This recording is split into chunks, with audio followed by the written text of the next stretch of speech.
Good evening, ladies and gentlemen. My name is Tom Polis, as Bob had introduced earlier, with Williams Architects Aquatics. It's a privilege and an honor to be here tonight, and it's a pleasure to be here tonight to present to you our findings of the pool enclosure and splashdown feasibility study as derived from your master plan.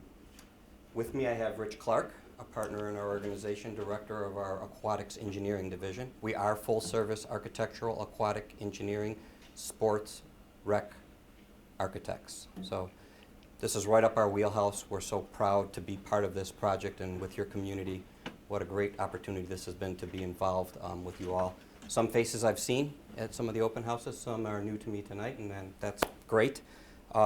These are our findings tonight and presented to you to consider for making informed decisions moving on in the future. You know, we're not asking for any action tonight, but we certainly are asking for any commentary, questions that you might have, because anything you have to say tonight that you all kind of agree to will be included in our final report. This is not the final report. This is our findings to date. It will be delivered in the weeks to come. And to that end, as Bob pointed out, we have made some augmentation changes to this presentation and some typo changes to this presentation. So my apologies if what's in front of you tonight isn't exactly what you're going to be seeing on the screen, a little bit more enhanced.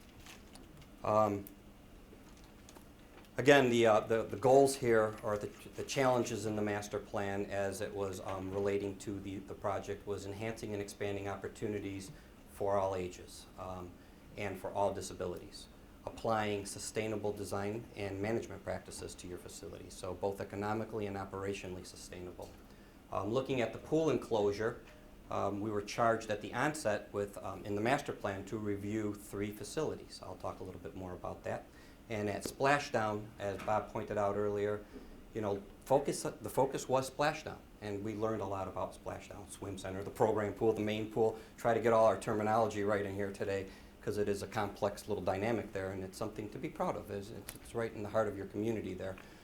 But Splashdown with a family-friendly amenity, and when we think of family-friendly, we think multi-generational, all ages, and such that it still allows for programming in your other pool bodies of water there without hindrance, and basically that replacement when no longer economically feasible to maintain Splashdown. And what we learned early on, Splashdown means the slides there, and the enclosure and the structure and all the infrastructure associated with the slides. And it is quite an impressive, you know, piece of architecture there when you get to it and you see quite a ride, quite a length of ride.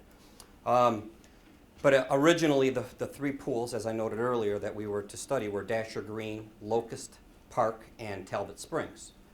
Then 3 other pools were added in no particular order: Huntington, Jeffers Hill, and Phelps Luck. The indoor for Splashdown was at the swim center, and there was no problem here. We thought it was important to go tour and evaluate these additional facilities as recommended by the steering committee. And I must say, the steering committee, kudos to them for all their efforts in keeping us on schedule, meeting with our requests. I don't want to call them demands, they were requests, such that we can meet the schedule. Because this was a pretty impressive effort, 3.5 months from the start to where we are today. And sometimes this type of effort, this type of study to get here is often 6 months to 8 months. So, you know, a lot of concerted effort and dedication by everybody. We also toured some other facilities, not that they were part of the study, but just to understand your community, to understand the makeup, the demographics. I'm not going to profess to know everything, but we've certainly learned a lot touring around your community, and it was impressive. You know, I mean, very well planned and something to be proud of for certain. And I could understand why all these people speak in such praise here of what they want to see in this community, and it enlightens me here today, you know, listening to all that.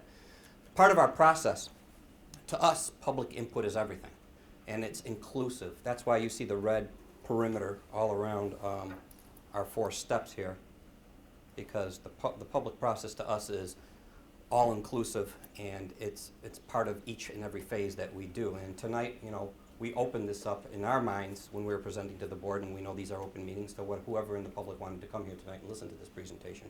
But the first step of our process was to collect the data and gather the data, understand the data, and start to read and understand where you were coming from, more so than just the master plan. Start to look at some of your existing facilities. Sean and others were very gracious in providing us some great existing condition data and some aerials that we have in this presentation here as background. Then the second step was to move into that, looking at that data, assess the understanding of that data, and come out here and do a pool evaluation over a few days and look at your pools, get down, as Rich would attest to here, into the filter areas and into the surge tanks and understand the intricacies of the pools, and look at what was deemed here a neighborhood pool or more of a draw type pool. And the one thing we came away with, there's a lot of similarities as you go from pool to pool to pool, and some have been enhanced, but the general makeup of the pools from our perspective is very similar in terms of its bather load, what we equate to the people in the afforded to be in the pool as well as on the decks, and even the setting in the parking situations, with minor changes here and there and some upgrades that you've made since that point in time. That was interesting to us to see so many pools in a community kind of take on the same identity, and that goes back to your master plan of this community, we understand. So the second part, after looking at that data, was to present the findings of that data in a public open house to understand what we saw here and to get input from others and who don't understand what we're talking. We tried to keep the engineering lingo down to just kind of layman's terms the best we could, and Rich will talk a little bit more about that, and please grill him if he's getting too technical on you. But to present the findings and to actually prime the pump a little bit looking forward with some of the opportunities that we're going to be moving into the what we called step 3, which was the conceptual design alternatives, taking those findings and moving into options and alternatives such that we could receive feedback and come to you here tonight with some recommendations. And that's step 4, which will be bow tied with a final report to this whole study. 2 illustrations up here of the 2 open houses. From our perspective, it was well attended. It was interesting, an interesting cross section of people. So that was good to see, and people didn't shy away from sharing some comments. So and documenting their comments. So that was really good to us. Without any further ado, I'm going to let Rich talk about now the evaluations piece and what our technical findings were segueing into the alternatives. Rich? Good evening. Pleasure to be here. I'm Rich Clark, the aquatic engineer, and I'd like to talk about the evaluation process and what we found. First, I'd like to start with the study regarding the pool enclosure. The objective was to provide an indoor facility for year-round swimming for Columbia Clippers, Masters, triathletes, and we would do that by enclosing an existing facility and repurposing it. So when we went out and looked at all these facilities, we had to follow a certain criteria. Now there are different criteria out, for pool dimensions, pool depths, things like that. There's NCAA, there's U.S. Masters swimming, there's high school, and with the Columbia Association, they follow U.S. Masters. So what you see up here is the criteria that is U.S. Masters swimming. So when we would go to each of these facilities, we would take a look at the lane widths, we would take a look at depths. Ideal lane widths for US swimming is 8 feet, 2.5 inches. Essentially that's a 2.5 meter width lane. So that's why it's an odd length, it's not ideal. And they like to have 2-foot buffers. So what this means really is you'll have 8 lanes at 8 feet, 2.5 inches, and on the outside lanes, lane 1 and lane 8, will have 2 additional feet outside the lane line. And what this does, it quells the waves. Having the wider lanes, as the swimmers are swimming, training, they're generating waves. The lane lines are used to quell the waves, but the wider the lane, the better it is for each swimmer. It's not, you don't get the bounce back. So that's the reason. The 2-foot buffers are there also to quell the waves really more so you don't get bounce back off of the walls. The depths of the pool. U.S. swimming requires a 4-foot minimum depth for swimming and training, and a 6-foot depth for when you're starting to learn how to use a starting block. It's really for safety, and until swimmers learn how to go off of a block, they cannot go off a block into any water that's shallower than 6 feet. So that's the reason for a lot of this, for the criteria that we're following. Size and shape, we're looking to have training, lap swimming, so we want an 8-lane pool, 25 yards. We do want a rectangle, having a hopper, having an L-shaped pool. Again, that changes the dynamics of the water, how the water is bouncing off. So as you're swimming, you really want to be consistent. You want to have the same type of environment that you're going to be swimming in when you're swimming in competition. So that's kind of why we're looking for these criteria. Stainless steel gutters, what's important there is you want to have surface skimming. You want to have where the water goes over into a trench back to the filtration system. If you have any type of freeboard meaning the distance from the water level to the, up to the gutter, or the vertical distance, if it's below the gutter, you'll have bounce back off of the walls, creating more waves, and it's not as fair to the swimmers who are on the outside lanes. So again, we're trying to standardize each lane so it's going to, when they're swimming competition, it'll be the same. Pool piping, Schedule 80 PVC, it's important. It's a thicker walled piping. We want to make sure that a facility will last a long time. So those were the things that we were looking. We were going into the mechanical rooms, taking a look at that. We were questioning staff also. So another bit of criteria there. Pool water turnover, for an indoor pool, you want to have a very quick turnover. Turnover means the entire volume of the pool passes through the filtration system in a certain amount of time. So that the time that we want it to be turned over is 4 to 6 hours. Creates better water quality. It's treated quicker, so you don't get as many chloramines. So that's a very important criteria, and that goes hand in hand with the filtration system. You want a filtration system that is going to take out very small particles, and that's the heart of the system for a swimming pool, especially an indoor, well, really for all. And of course, adequate parking capacity and support facilities are very important too. After we toured all these facilities, as Tom said, they're very, very similar. They're traditional L-shaped pools. They've got the hopper. They're all skimmer pools. Now that kind of goes, the skimmer pools, they have a freeboard. The water level is at the center line of the skimmer.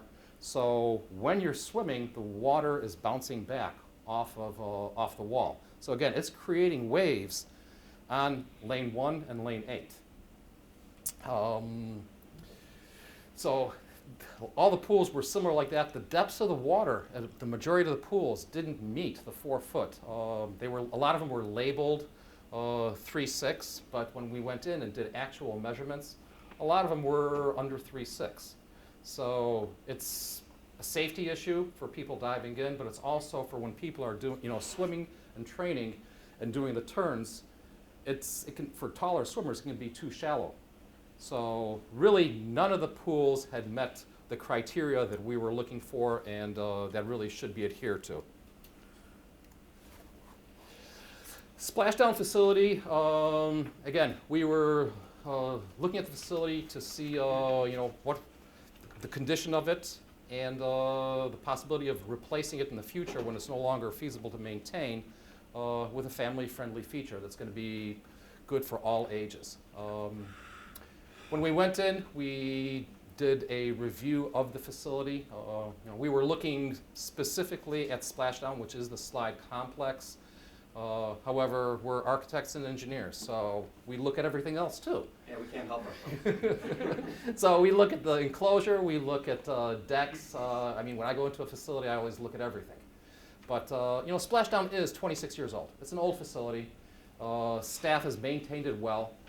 It requires continual maintenance, and I think even after our facility evaluation, some maintenance has been done to it, redoing the flumes.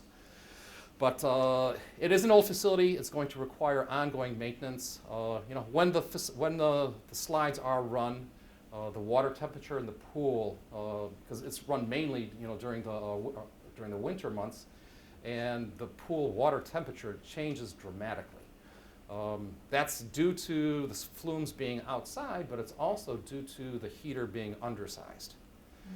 So it's, and that really creates a real problem because let's say they run Splashdown for 2 days and now they have to jump over to the next program, which is lap swimming. Now the freezing, patrons are complaining about it.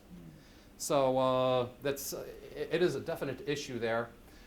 As I said, we took a look at other things at the facility, not just the slides. I mean, the slides are old, they need continual maintenance, but there are other issues there too.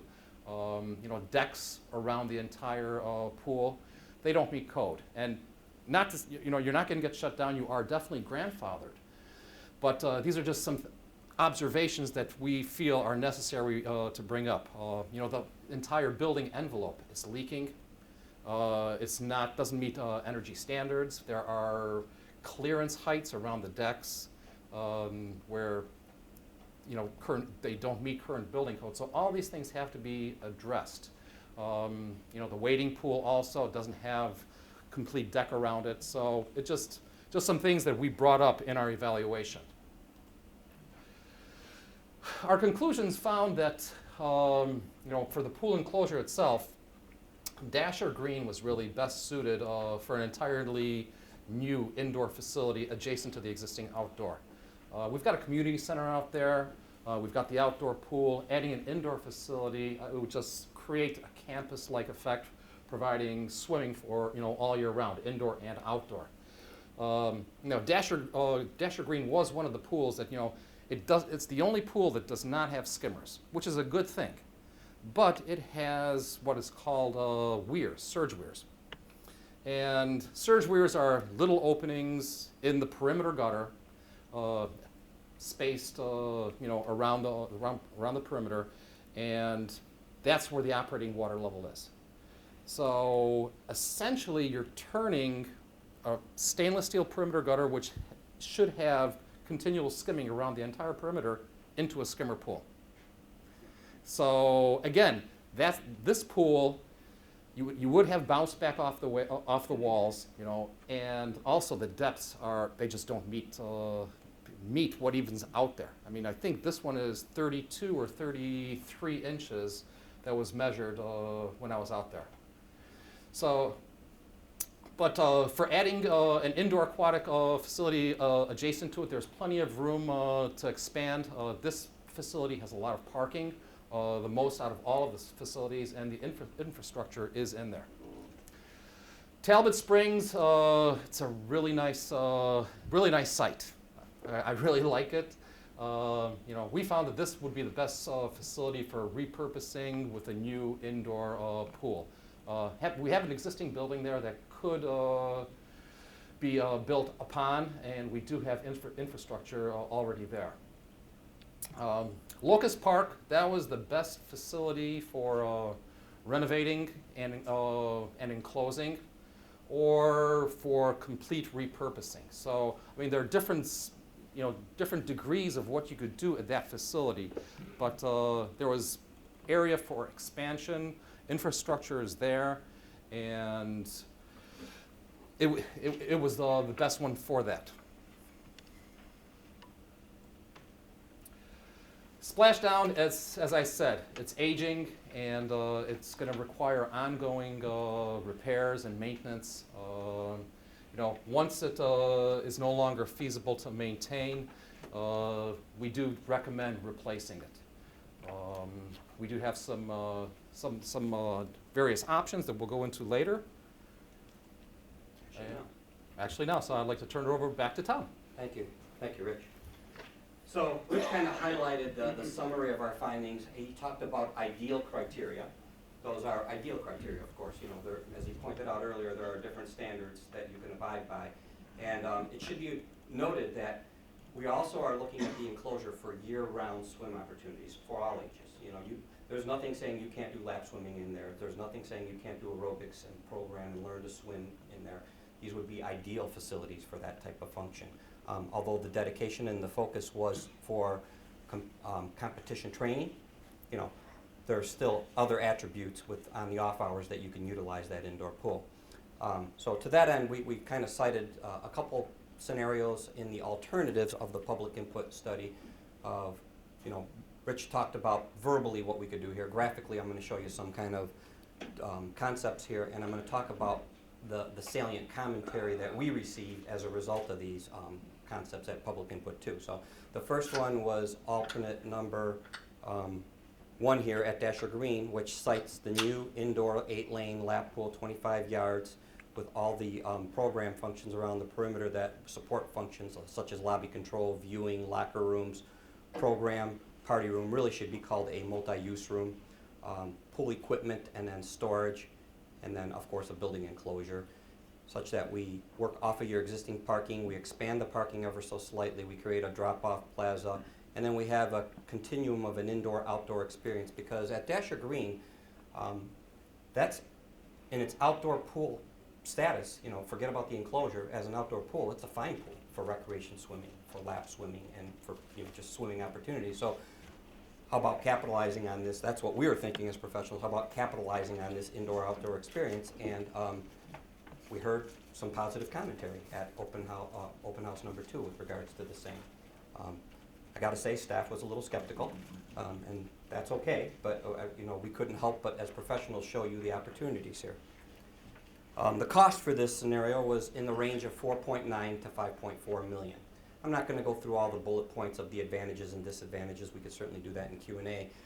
They're highlighted here for your benefit, and there's a pie chart to the left that talks about how the breakup of the costs are associated. And I think what the striking thing here should be is the building envelope is the majority of the cost, 73%, because the building envelope is the substructure, the enclosure, outfitting it, and the MEP and life support system, or the life safety systems within the facility. So it's a substantial number.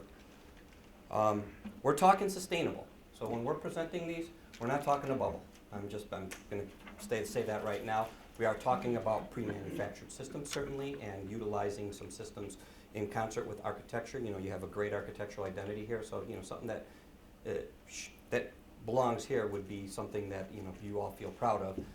But we got to keep cost in mind as we're doing that. So, as we move to Talbot Springs, there are some parking challenges at Talbot Springs. So yes, it's a nice setting. Yes, there's some repurposing of a building available, and that's what A2 is all about, the existing building that could be repurposed. Then you'd need to take care of some ADA challenges by having an addition to that portion of the building. And then the pool would be set down low in the site, which would be a great situation, but then you'd have to build a parking deck over the top of that such that you can accommodate the parking on site over there, still be tight, still be very crowded, and more importantly, it's probably in a location that doesn't have very readily accessible streets to get major flows of patrons over there. That was an observation we made. Still has all the same scenarios in terms of support, and because of the cost to put a structure for a parking deck there, you get an inflated cost. All of a sudden, that cost, even though you have a lot of support amenities there, 6.4 to 7.1 million. So the commentary here was, I wouldn't say over-enthused. You know, people weren't reaching out saying, let's do it here. But backing up a slide, I did hear a comment in the audience, and I thought we should address it. We did also talk about taking the outdoor wading pool and making that an outdoor spray pad. So, you know, leveraging what you have out there and enhancing it. So as we were thinking about this, outdoor decks, outdoor spray pad, and then indoor swim opportunity. Then as we moved on to at Locust Park, we have a few scenarios at Locust Park, and admittedly 3A came as a result of our open house number 2. Like, there's push and push and push in commentary to give me the lowest cost option out there.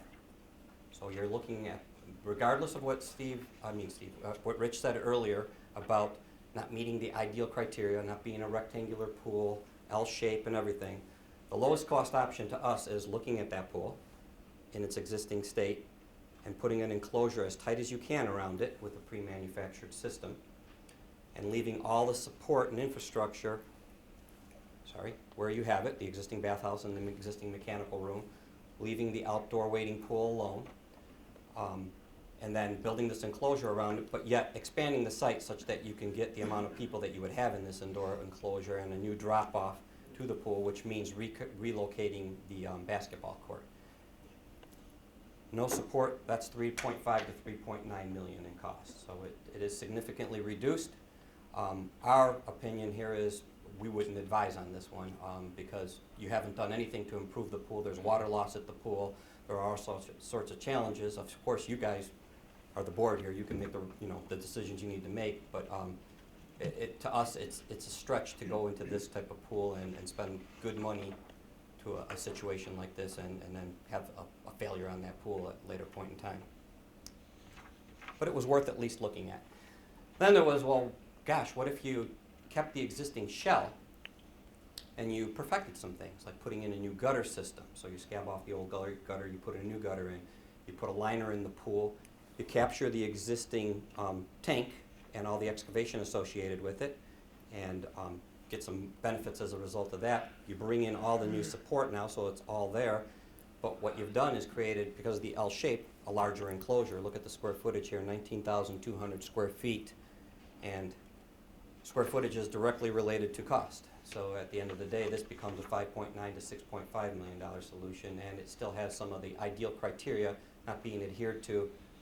So the commentary here wasn't very supportive at the public open house.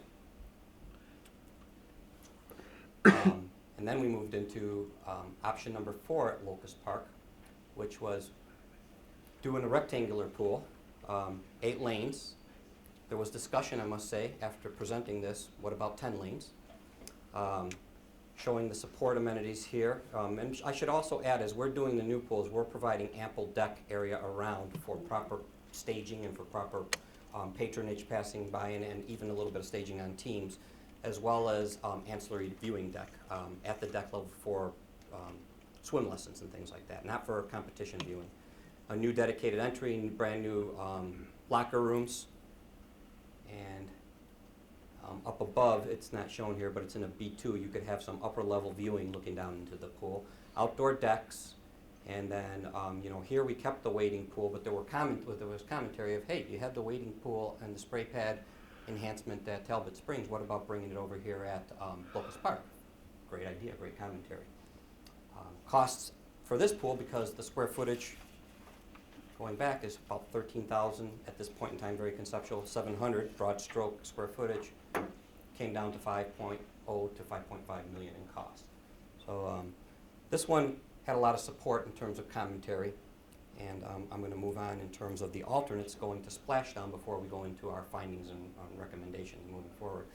Splashdown, if we can gear ourselves over there now, as Rich said, as architects and engineers, we can't help but start to understand the entire facility if we're going to look at an investment of Splashdown itself.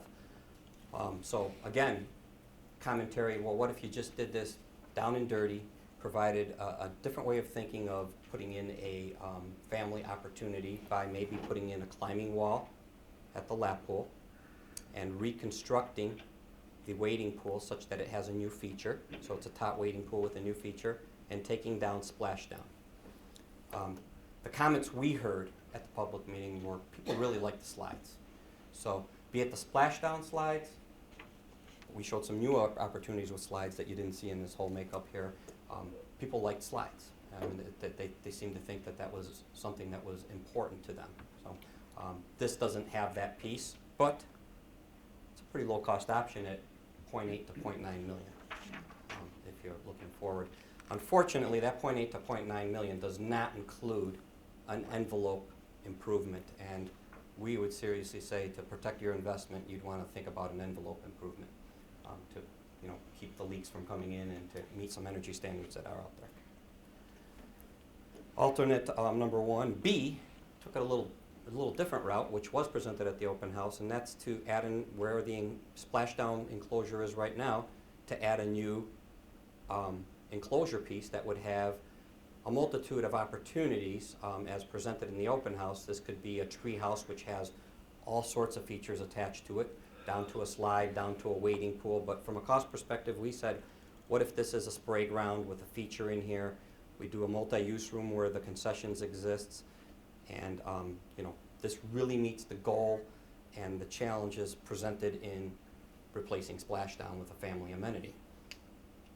And it met it at a tune of $2.0 to $2.2 million If you did the combo features and you did the treehouse, your costs start to increase from 2.8 to 3.1 million. And treehouse is a brand name out there in the industry, but it's basically a interactive feature that has spray ground attached to it, slides attached to it, as well as water dumping buckets and things like that.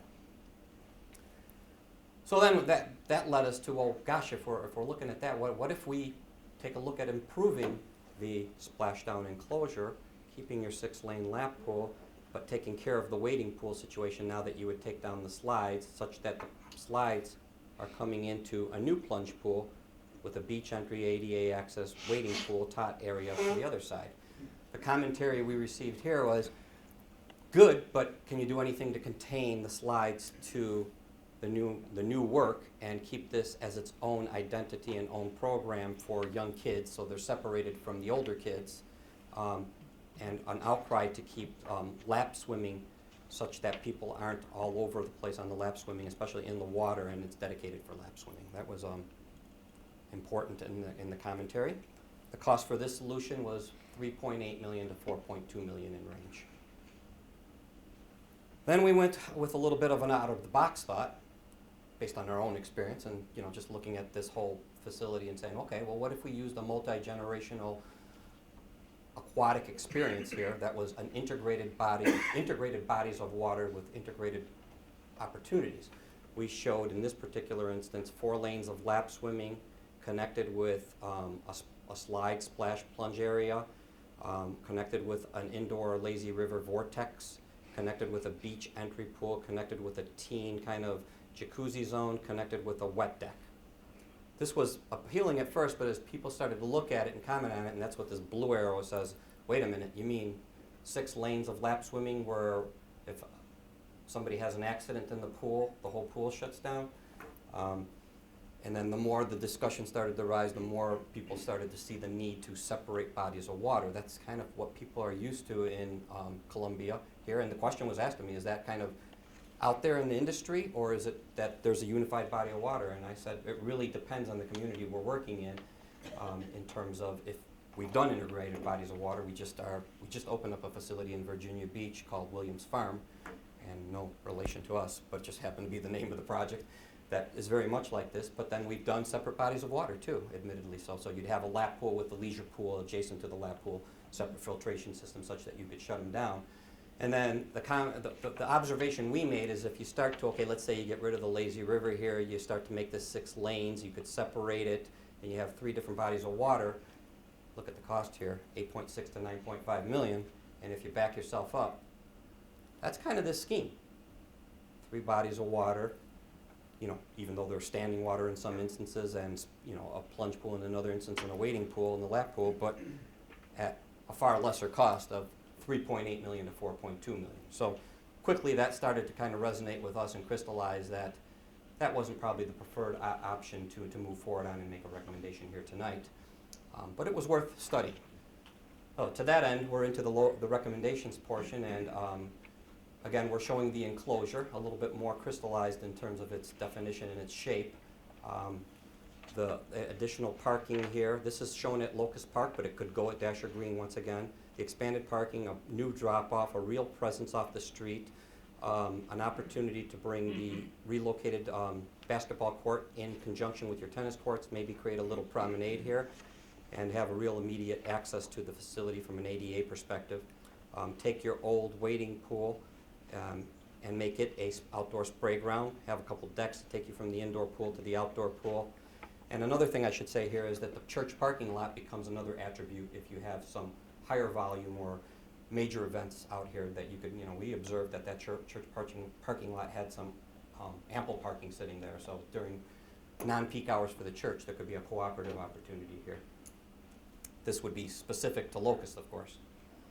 Then looking at it from a plan arrangement, here's the 8-lane lap pool.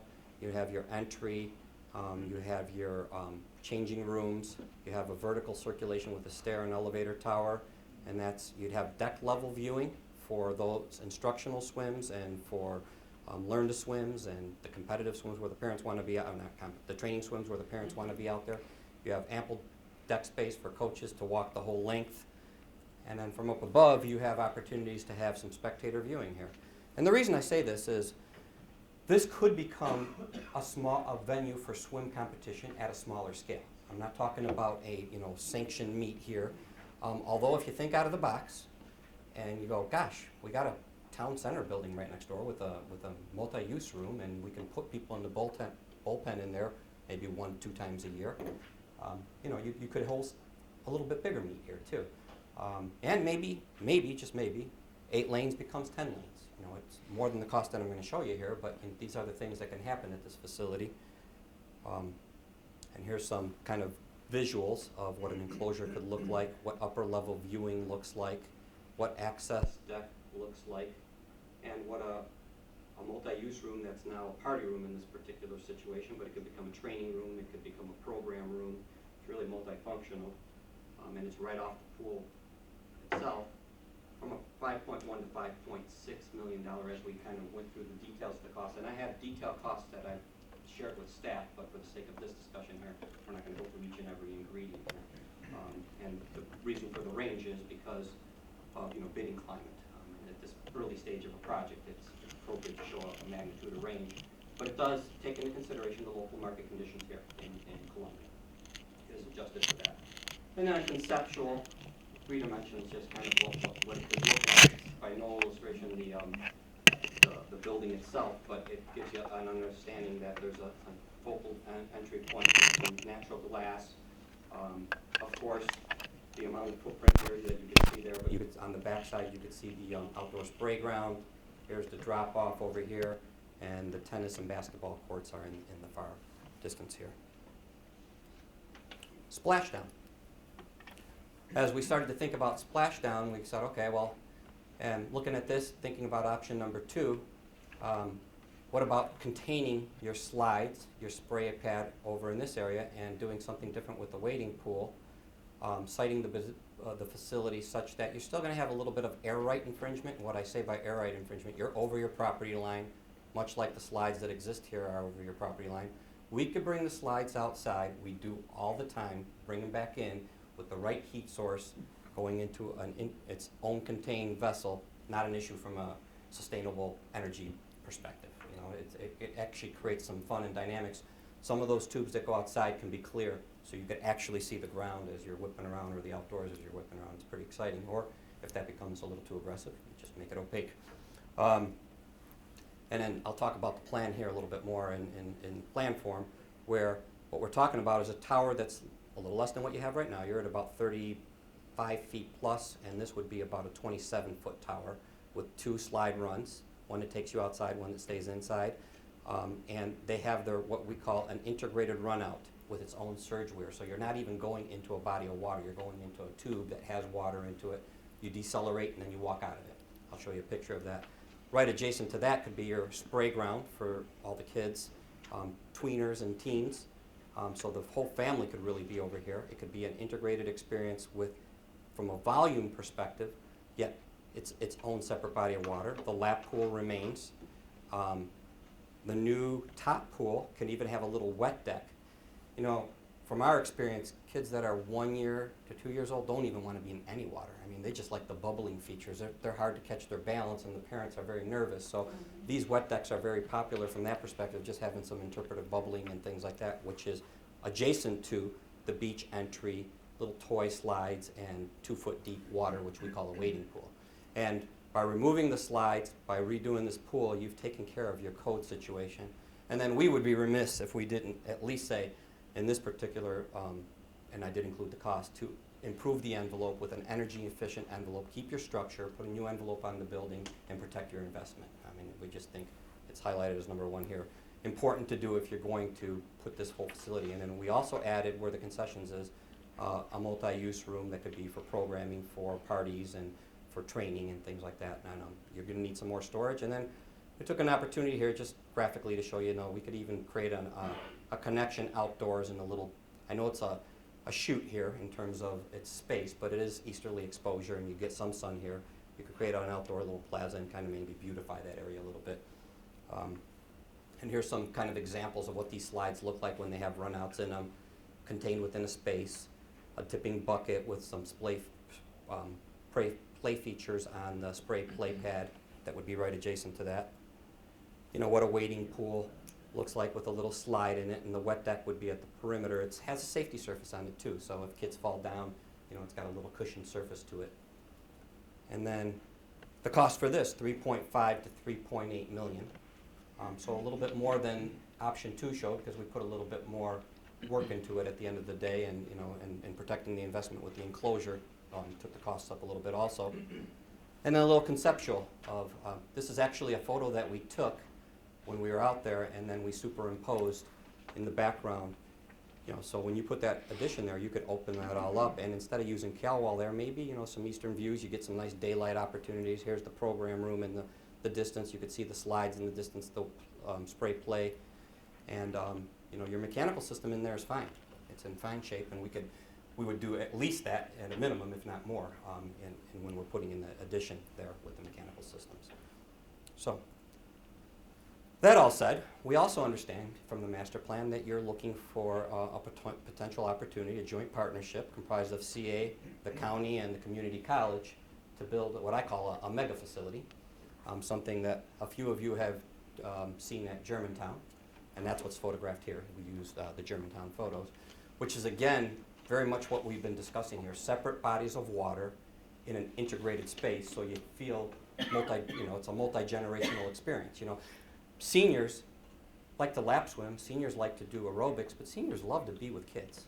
You know, if you've ever, sometimes they'll just peer around, and it's enjoyable. They don't like to get classified and stuck into their own space. So when you could build an experience that allows them to be part of the whole opportunity, that's wonderful to us. And quite honestly, this does the same. I mean, that this gives them an opportunity here too.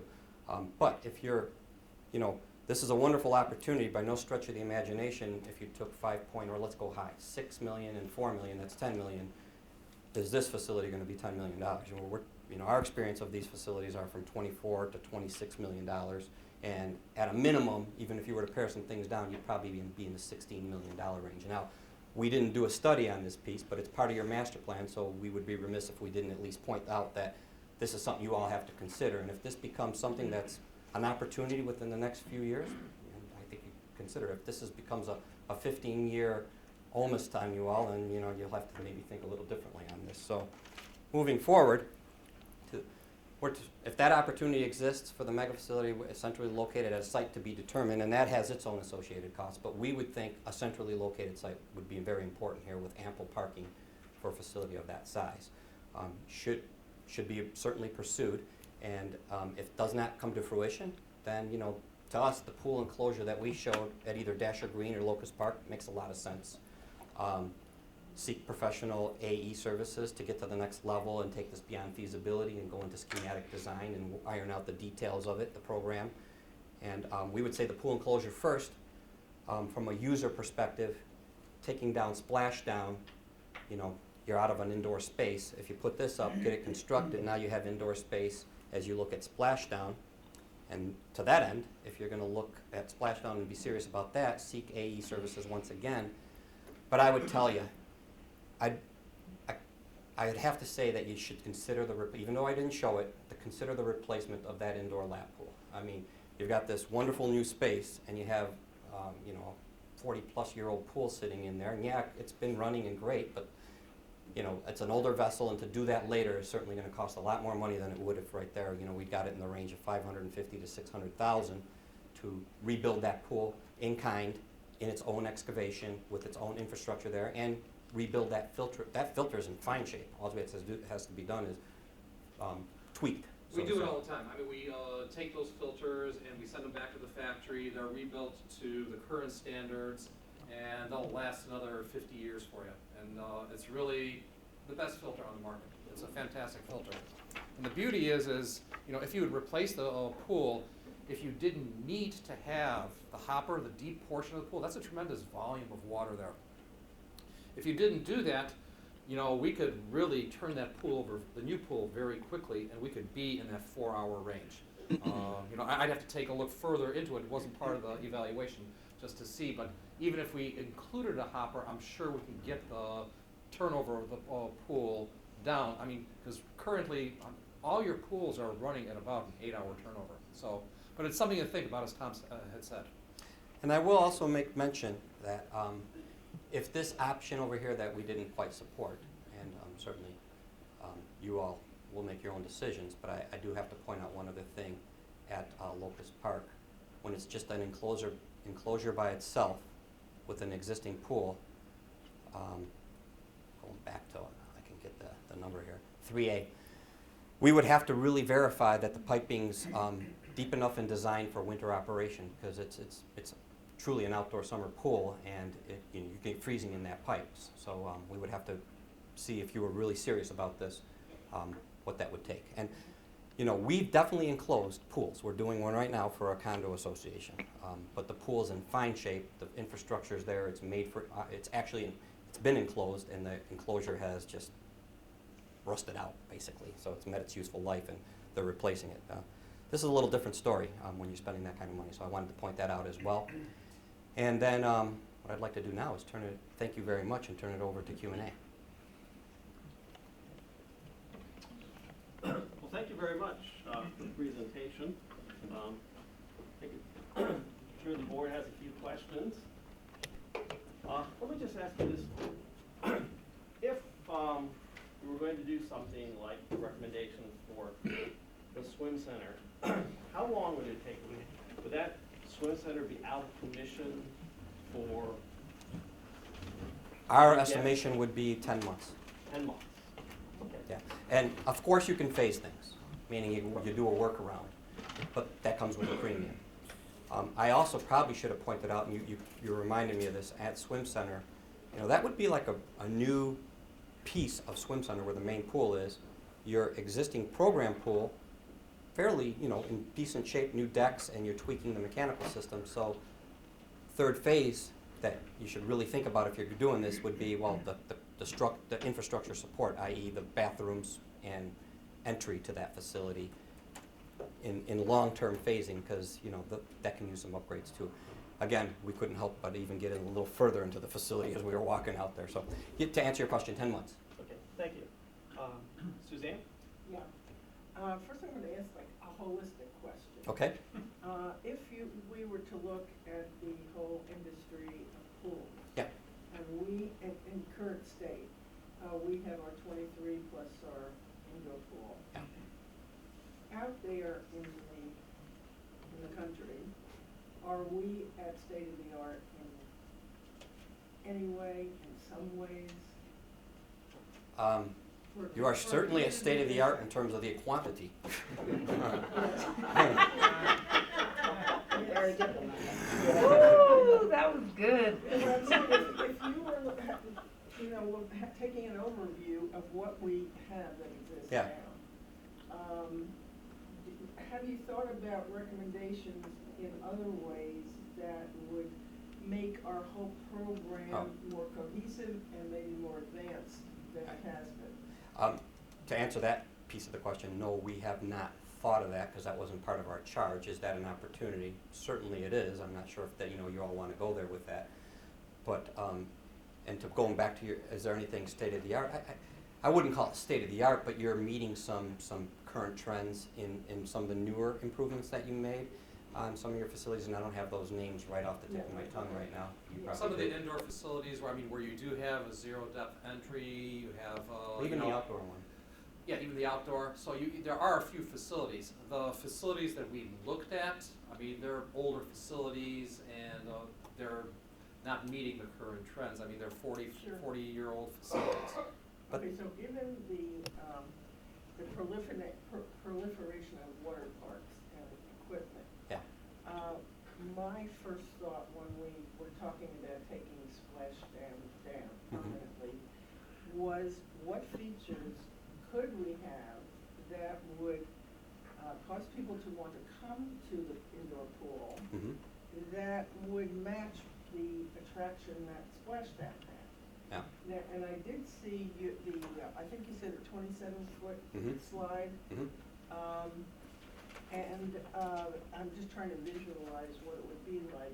That's kind of industry standard out there. What you have is above and beyond. You're at kind of almost water park kind of ride lengths right now, you know, that you'd see at more of an amusement park or a Wisconsin Dells kind of district. Would this 27-foot slide Yeah, be appealing to teenagers? yes, It would. absolutely. What age range are we talking about? Goes all the way up to 20-year-olds, but, From 20 down to? Well, with the run-out, the beauty of the run-out slide that even we're adults. showing here, it's really, you can go all the way down to, what's the age limit on that? There's a height, it's a height there's more a than height it is limit an on age. it more Yeah. than, but I mean, you could probably get down to, 10-year-old, 9-year-old? 9-year-old, 8-year-old, that's a tall 8, 9-year-old, Okay. because there's no water. I mean, you're just coming out, being slowed down in a pool of water, and you step out. And they're pretty Where do fast you- rides. Where do you land in? When you say a pool of water? if You see it look right at here? the- It's a chute. It's a fiberglass extension of the slide with I the see. water in it. And you can- Okay. as And you soon don't as- hit that end wall. I mean, you will slow down. It's been As soon as calculated. you hit that water, it slows you down. Okay.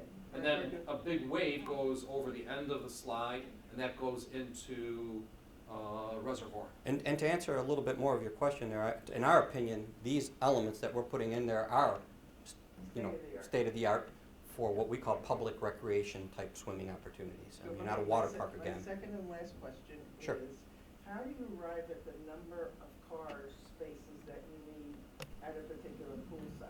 Bather load. Hmm? Bather load. Bather load is a, Bather load, yeah, okay. bather load is a calculation of how many people can be in the water, how many people on the deck, and then, of course, if you have spectator viewing, you have to account for a certain ratio of the spectators. So, does the parking requirement change with the size of the pool, or does it usually? It does, but you need to be significantly different in size. Like when I showed you that option of the multi-generational indoor family aquatic Yeah. center, Yeah. that would have an impact. Yeah. But you've already got in there a wading pool. You already got a lap pool in there if we're talking about swim center, Mhm. and you already have slides. So it's very minor. Okay, very good, thank you. Thank you. Alex? Yeah, going to the pool enclosure. Yes. Options. I know that with regard to Talbot Spring, you pointed out parking. Oh, the pool. issue. Yeah. Mhm. Mhm. Interestingly, the two. Alex, can you speak up? I can't hear you. Oh, I'm far away from the receptor, but I'll try to speak up. Can you hear me now? Cindy, can you hear me? Yes. Okay. With the time On lapse. the consultants brought up the parking issues at Talbot Springs, and he's correct. In fact, the two random evenings that they had their community meetings, You shared some photos. yeah, the parking lot was practically full that evening at Talbot Springs, because there's another building right next to the pool. It's called, it's a community building owned by the Serenity Center. You all familiar with the Serenity Center? And they do attract a lot of people there, and they pretty much filled up the parking lot where the Talbot Springs pool is, those two random evenings, and a lot of other evenings as well. So I can appreciate what you said about the limitation of parking there. And our village board does not support the enclosure of that Talbot Springs pool, but I'm wondering, since you made a recommendation that we focus our attention on Locust Park and Dasher Green. Of the three presented to us, right? Yeah, of the Or six three, total. how did the village boards of those two, for those two facilities, weigh in? I would certainly let the villages speak on their behalf, but what we heard is Locust Park seemed to be very much in favor as a village on maybe getting an enclosure there. I can't speak for the village at Dasher Green, but certainly the residents that were there that evening in open house number 2. And it came a little bit to a surprise based on all the discussion I was hearing, you know, how I said you're certainly rich in the quantity of pools you have here. Well, that would be one more pool if you were to bring it over to Dasher Green. Is that something that you really want to do from an operational perspective? But people still said, gosh, we'd like it here, that were in the audience that evening. That doesn't necessarily mean that that's the cross-section of your population here. And I can't answer to the village Well, side, maybe the staff Andy, here do you could. know any more about how your village feel? No, the board hasn't taken a position. I can say that the residents have changed from not wanting Detta Green enclosed to, wow, a new building, this would be very great. So Right. most of the comments now are very positive. Because But it's an additional building. Right, because it's an additional building, new amenity. This should be really something that everybody takes pride in if it's the right location, that, wow, I'd like this in my village. From our perspective, that's what we've seen nationally anyway. Mhm. Great. Thanks for coming in tonight. Great presentation. Thank you. Since you're talking about Detta Green, I missed that part of the presentation. Uh-huh. Is the old pool go away or does the old pool stay? Stays. We actually integrate the indoor pool and the outdoor pool, so it's a connected experience on days that opportunity allows itself in the weather. And for Locust Park, particularly alternative 4, Mhm. you got an outdoor deck. Yep.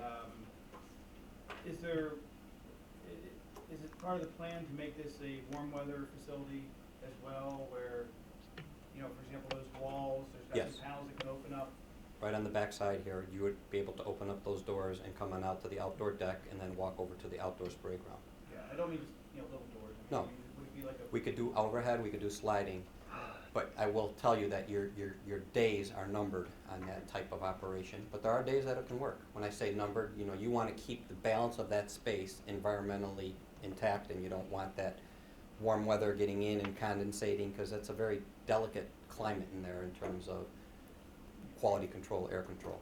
How, you know, if you're doing this such that you want to operate with efficiency and not just burn energy, so to say. So there are days that it will work. But I mean, you know, middle of July, Yep. the heat of summer, what's this pool gonna look like?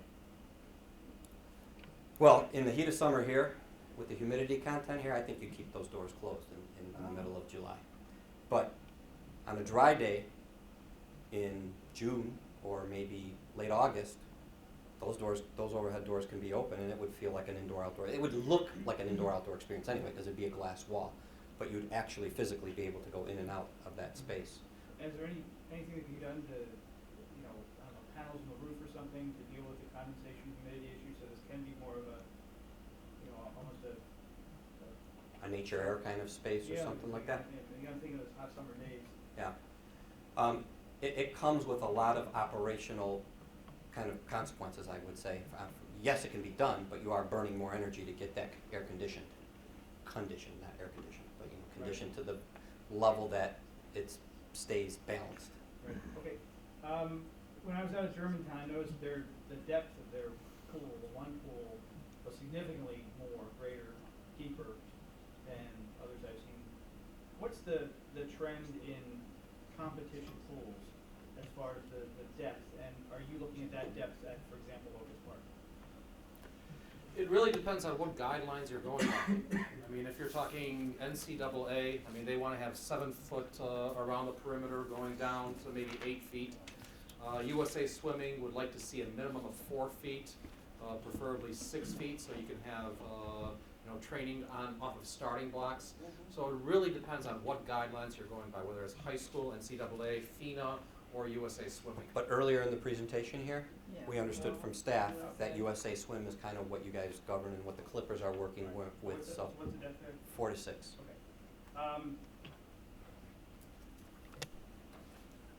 All right, and on Splashdown, did your folks, or you or your folks, do the assessment, or do an assessment of the flumes, the existing flumes, now that they've been repaired? No, we did not do a follow-up assessment now that they've been repaired for the leaks. All right, And- do we have, I mean, my question is just, do you have any comment on how many more years we can get out of them, even though they've been repaired? I mean, they're past their expected life anyway. Yeah. Well, you can continue to Band-Aid the situation and probably go year by year on it, but I would say that those, you know, as old as they are and to keep spending money on it, you have to assess, well, they become a hindrance to the program of the lap pool. They become a hindrance to the circulation of the deck, and they're kind of getting a little dated. So do you want to spend the money year by year to keep these coming for maybe 5 years, 7 years? Who knows, maybe 10 years if you do it right. You know, I mean, look at how long they've lasted now. So that's really, to us, the philosophical question that you have to all answer as a board within your own kind of comfort level. to say, okay, is it time to keep spending money on this, or is it time to just do away with it and maybe create something new here? Right. Okay, but as far as, you hear, it's fiberglass boats, people can keep them Right. out there seaworthy for 50, 60 years. Right. I have a hard time believing we can keep the splashdown flumes up to 50 or 60 No. years. But you saw from the master plan, I think I sense the master plan, the idea that my assessment of it is that we'd like to avoid a situation of a crisis where Mhm. we have to shut it down and we have nothing started to replace it. Right. And so we're looking at 3 or 4 or 5 or more years and it's just sitting there. Right. And so what's your Did you see a recommendation? shutdown situation on it now, that if you put enough money at it, you couldn't get it back in operation? No, I think you get it back in operation. I mean, you could, if you have some bad flume sections, you could always replace them, you could repair them. I mean, you can continue repairing the facility, and keep it going. But it's, how much money do you keep, throwing at it? So for us to just say, okay, 10 years it is, I don't know, I don't feel comfortable with that, because it could easily go 10 years, it can go 5 years, it can go 15 years. The likelihood of it going 20 years is pretty remote without putting some Andy, can I get in the queue? significant dollars. And one last question, on the splashdown, you recommended a new shell, a new pool, another $500,000, Right, right. $600,000. What is that based on? Because I've gotten some information from somewhere else that essentially once those shells are put in, they're put almost indefinitely. Oh, that's not so much true, but I don't know where that information came from. Typically, we are in an indoor pool, 40, 50 years seems to be about the life expectancy of a shell without needing some attention. Your pool there, it's okay. I mean, it's working. You've met the VGB requirements on it. That I wouldn't say the gutters are on the higher end there. The decks have some, in today's code, would be code violations, but you're grandfathered in on them. And they did, at a certain point in time, the improvement, if they exceed a certain percentage, what was that percentage again, Rich? 25%, I believe. Yeah, of pool, not structure. When pools exceed 25% of your existing value, you then have to start taking into consideration code of your point is existing. that we're going to have to replace it at some point. At some point, and if you're And doing we all, might as well do it now. that's Save a exactly lot of right. money. Exactly right. I mean, you'd hate to be there 15 years later. Have to do it from the inside. Right. And the pool was modified. I mean, originally, that wading pool and the main pool were all one. When the slides were added, the pool was shallowed, so they filled it in. So there have been modifications done to it. So, I mean, that's the reason we were discussing it, and once you're in there doing all this work, to add that, still utilize the existing filtration system and have a brand new pool, it kind of makes sense. Thanks. Cindy? Yeah, they may have said some of this, but since I missed pieces of it, if I'm redundant or asking questions that somebody else has, just wave me on. Given that there's a possibility that this board is looking at partnering with the county and a larger, bigger, more strategic plan for a kind of a big family-sized and maybe fun-sized pool. The space that is currently Wild Lake's facility seems to me to be too small. And so what I'm wondering is, I mean, in my own environment, in my own life, when something is sort of broken and it has to constantly be repaired, I will sometimes purchase or buy something that is newer but still not the greatest model yet, and in the anticipation that my greater funds are going to be spent on a larger, bigger, more glamorous final thing. So what I'm asking is it possible for a splashdown to be removed but still replaced in a modest way until we can come up with a plan that really is the bigger, better, more exciting plan? Yes, and we did show that as one of the solutions. Back, Okay, so did you show that when we were in the Hickory Ridge and when we were over at the public environment? yes. Well, you know, I was there, so I don't know why I don't know that that's one of the plans. Well, it depends what you consider modest. If it's $2 million isn't modest, then that's not one of the plans. Well, maybe I was thinking more about $1 million and under, but Yeah. Okay. but that's kind of what I was hoping. But that if it was $2 million, what were you thinking that would last? How long did you think that would last?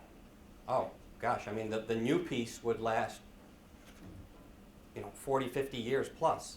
The old piece. See, that's what I'm talking about. I'm asking if there's something that can get us through the next 10 years while we are evaluating and developing a plan that is really long term. Is there something cheaper than $2 million that can still do what we need it to do and give our children that are currently in the age that they love to use Splashdown the ability to use something like Splashdown, but really plan for something grander? See, I'm struggling because all the stuff I saw at the display that time all seemed to be very, very nice, very high quality. I'm not complaining. I think it was great presentation. I'm just saying it seems to me that there ought to be something that is a modicum cheaper that we could do in a replacement as we are strategizing instead of doing $200,000 fixes every year for the next 10 years. Yeah, there was another one that was added, and you may have missed that in the presentation, in 1A, and that was not part of the public open house. It came as a result of... All right, well, that's the one that I didn't see, and so you had that up tonight, and Yes. I didn't see it? Right. It's I've got it up on the screen now. I don't know if you have visual, and it's also in I your... have no visual. I'm on the phone. We do not have the technology that we should to be able to call in. If you have your and power... I have the flu, so... Oh, sorry to hear. I shouldn't even be on the phone.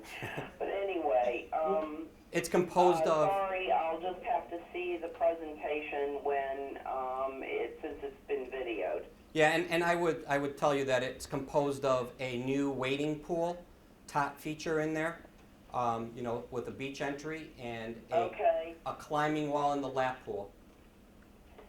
Well, that sounds more like what I was thinking of. Something that's going to get us through the next 10 years while we plan something really big. 0.8 to 0.9 million, so just under $1 million. But it's no flume, no slide. No. Thanks, and Ed? When you talk about the guidelines with the 8 foot 2 inches and things like Yeah. that, are those minimums, or what happens if it was wider? Is it all of a sudden, is that against the rules too? If it gets wider than 8'2"? Yeah. Rich? That's a good question, and I've never seen a lane wider than that. So The coach of the Clippers, I think, has the answer. There's just a minimum requirement, there's nothing as far as maximum. yeah, I mean USA Swimming, the minimum requirement is 7 feet.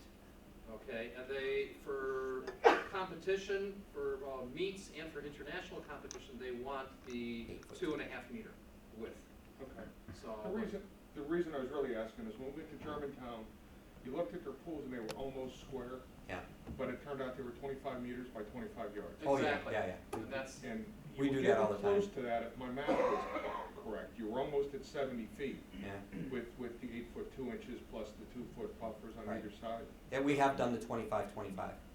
So that's the next level of, if you were interested in something like that, those are the details and the intricacies that you'd want to work through in a schematic design, obviously.